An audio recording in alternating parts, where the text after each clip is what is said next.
Vote দিয়ে যদি বেহেশতে যাওয়া যেত তাহলে সবাই বেহেশতেই চলে যেত, এমন মন্তব্য করেছেন বিএনপির মহাসচিব মির্জা ফখরুল ইসলাম আলমগীর।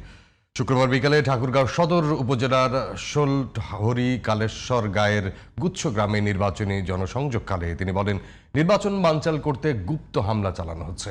এদিকে ঢাকা ৮ আসনে গণসংযোগকালে বিএনপি স্থায়ী কমিটির সদস্য ধানের শীষের প্রার্থী মির্জা আব্বাস বলেছেন, সব প্রার্থীর সতর্ক থাকা উচিত। অশিলাল ইমরানের রিপোর্ট।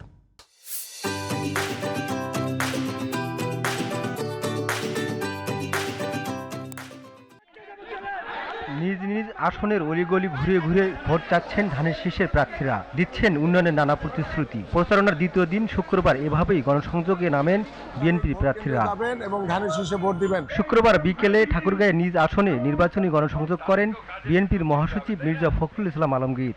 এ সময় তিনি অভিযোগ করে বলেন, একটি দল ধর্মের নামে মুনাফিকি করছে। বিএনপি ক্ষমতায় গেলে সব ধর্মের মানুষ সমান অধিকার ভোগ করবেন বলেও জানান মির্জা ফখরুল।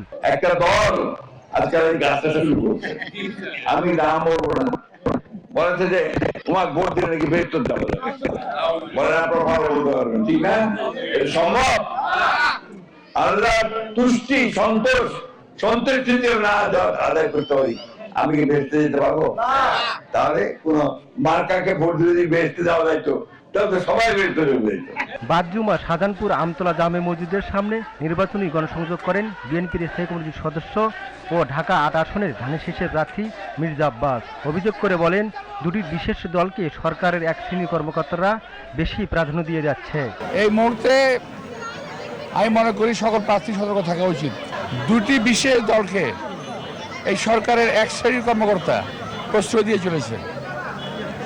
আপনারা যদি এটা দেখতে চান, আমার বাড়ির সামনে গিয়ে দেখতে পারবেন। এবং এরা চাচ্ছে পায়ে পাড়া দিয়ে উস্কানিমূলক কথাবার্তা বলে ঝগড়া ফাসাদ লাগানোর জন্য।